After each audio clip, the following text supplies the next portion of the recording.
Yeah, okay, we got cut up there, but that the American was from Phoenix, Arizona, trying to go to Malaysia, and they caught him using the back door and was arrested and found out he had a warrant on him. Another article I want to share with you is about Duterte spends time with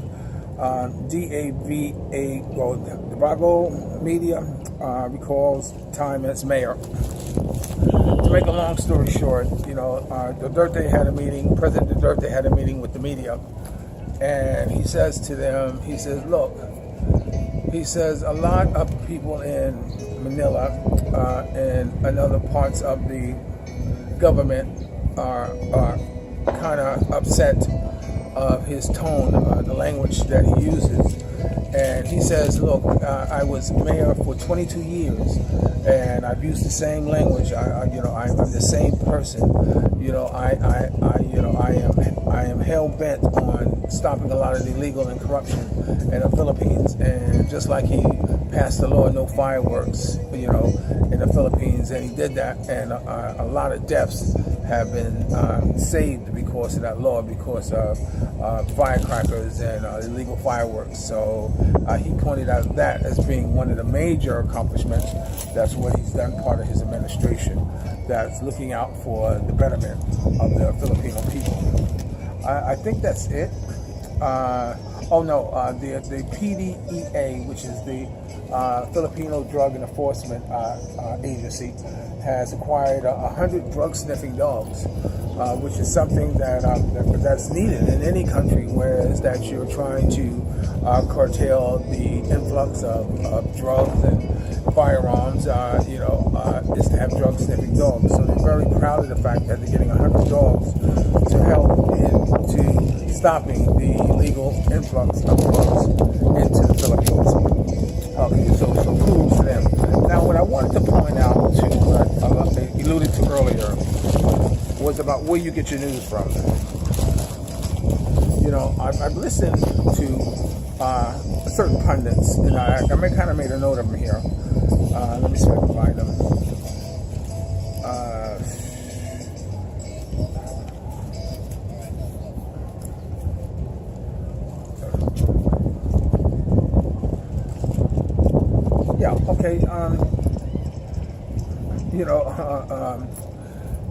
It seems that there are some people who are on the internet or who have these platforms seem to that we as black people or we as listeners only seem to want to listen to the narrative of what it is that particular host is talking about.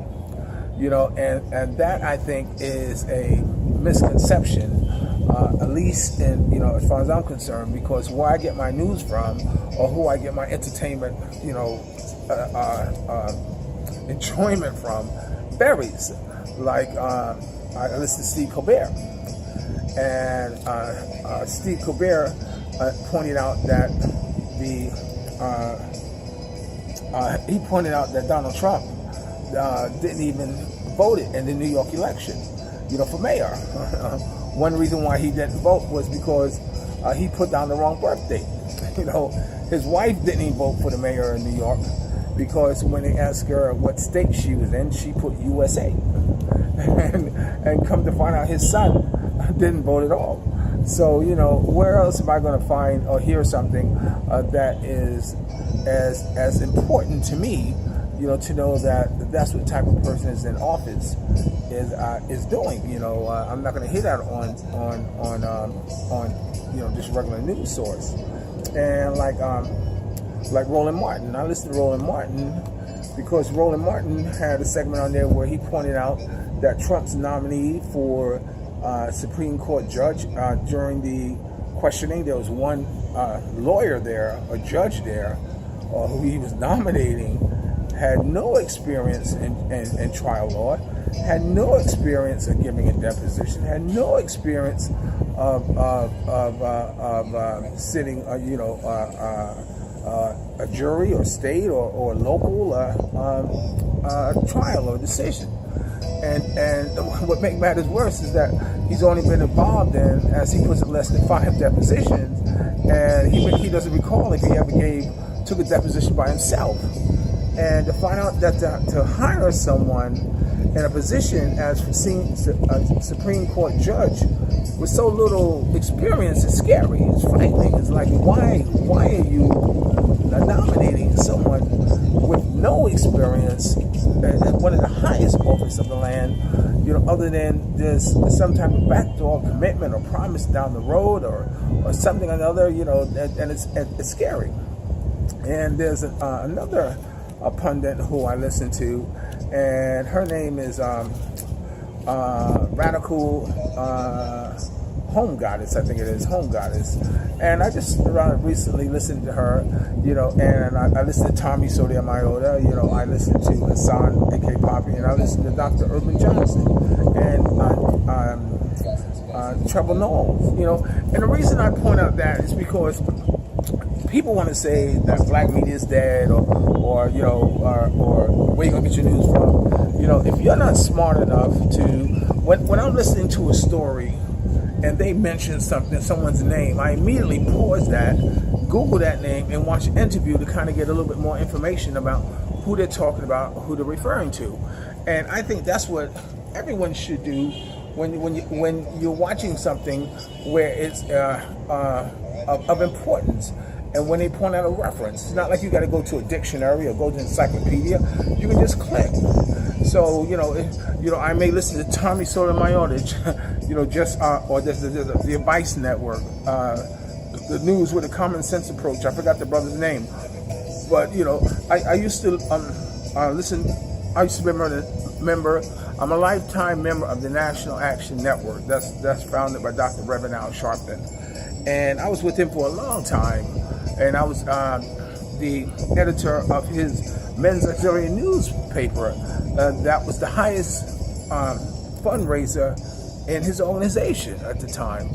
And I ran that for 2 years. And I understood that when he got on MSNBC, that he had to circle the wagons and make sure that whatever information and make sure everything was tight, and they had to cut it, and that's fine with me. 2 years is a long time, so but I listened to him, and when the Obama administration, when he came in, he was always, visiting the White House and what have you, and he brought a lot of awareness to me regarding police brutality, about a lot of unfairness, and make sure that people got their justice done. Mind you, that Sharpton never really went anywhere unless he was invited. So people think he's like an ambulance chaser, and they're all wrong. He doesn't go anywhere unless he's invited. And then I listen to Roland Martin. I listen to him because, he informs me about what's going on in the government. Some of the laws that they're trying to pass, some of the things that they're trying to sneak under, some of the things that they're trying to take away, and make sure, and I commend him on his ability to rally the black people, the black women, and he has to take some credit to that, because he was the only one on the shows who were gave them a platform to galvanize them to get out and vote. And if you look on my video station called SGIB Mag on TV / the G spot, there's one there, Adam Clayton Powell. And Adam Clayton Powell is talking about, he came to somewhere, I forgot one somewhere in the South, and says, what's in your hand? He said there's a story about, a giant, and there was a boy with a slingshot, and said, pick up a rock. What's in your hand? He says something about one of the apostles who was in jail, and says, I got nothing in my hand but this quilt. He says, then write. And I think he wrote, the Lord is my shepherd, And he pointed out that, he says, it doesn't matter what part of the economic society or you come from, you have the power, that they all have the same power, and that's the power to vote. And it's time for black people to realize that you have a power. You can make changes, just like in Alabama. You can make a difference, but you have to come together and vote. We need to have people looking out for our special interests. One of the reasons why I never became a Democrat, because I realized the Democrat always came into a community and said, we're going to improve housing, give jobs and improve education, and then once the voting on is gone. And mind you, I was involved in politics way back when Lindsay, I can't remember Lindsay, the mayor of New York. I shook his hand, and that kind of got me into politics, it's the power of voting, and we have to realize as a people that voting is the key, and we have to also realize, just like Hassan Poppy, although he's trying to expose African Bambaataa for the child molesting that he was involved in back then, it doesn't matter, if his story is questionable or whatever it is. The point of the matter is that he's trying to make a difference. He's trying to bring awareness to that child molesting, that any adult, and says, okay, well, you were 12 years old, so you went back, you knew what was wrong. It doesn't matter if you're under the age of 18 or under the age of 17 in some states, you can't, by law, you can't make the decisions to be molested, by an adult. And anyone who says otherwise is a fool, So you can't blame the victim, and oftentimes we do blame the victim, for what it is, what happens to them. Even in rape cases, women always just have to get dragged, and the whole personal life put out there, for everyone to scrutinize because they're accusing someone of raping them, And Tommy Sotomayor, he's funny to listen to, He says some awful things about black women and about the black culture, and a lot of the times he's straight right. He's right. He says, a lot of the times, they're on, 40% or 60% of all black children are born out of wedlock. There's no father there. There's no one taking care of them. And that has to change. It's like Ruben Johnson from Pan Am, I think it is Pan Am or whatever this organization. He has a thing about black men marrying white girls. And although his point of the matter is that if you really cared about the people, then you would marry black and you would stay there and raise the family and have that type of unity. And that's how you build the strength. You buy black and all that. So the point I'm trying to make is that all of them, I used to listen to Bill O'Reilly. I used to listen to Bill O'Reilly all the time. You listen to Bill O'Reilly and listen to Al Sharpton, and then I make my decision on whatever subject they're talking about. And see, you have to be an independent thinker. I think the point of this I'm trying to make. You can't follow one narrative or one person talking. If you're just listening to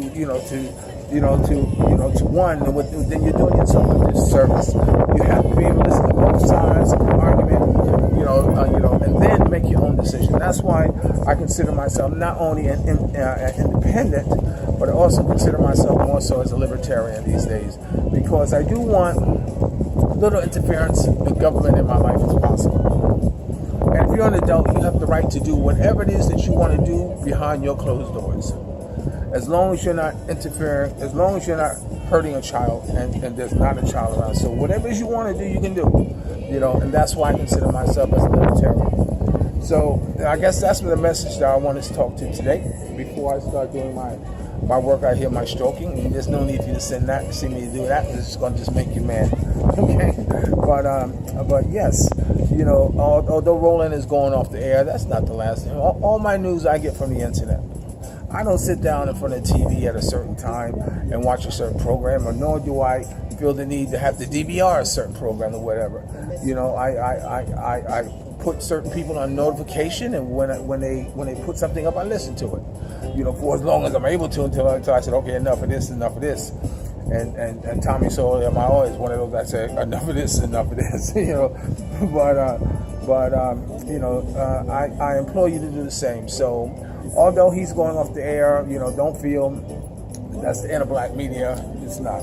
There's so many other avenues for you to get your news from, to learn about what government's doing, to learn about what's happening in your community, what's happening with law enforcement, what's happening with the homeless, what's happening with the poor, so just don't wait for one person to tell you. Do your research and find it out on your own. Okay, this is Gerard, editor-in-chief of Filipino Soul Magazine. Remember, dreams are nothing more than plans awaiting action. Never disrespect the elderly, always pull someone up. And sometimes, you may be the only one to see your vision. And the best revenge in life is to live good. I'm living good today. I hope you are too. And if you're lucky enough to have a woman, like Ali Temptation used to say, treat her like a lady. And those of you who are lucky enough to have a man like me, a good man, make him feel like a king. And I always love you more. And Diamond, feel better, baby. She had a couple of teeth pulled clean and everything. Boy, she had the whole schmear done in her mouth yesterday. You know what I told her? Merry Christmas. I always love you more. I'll talk to you later. Peace.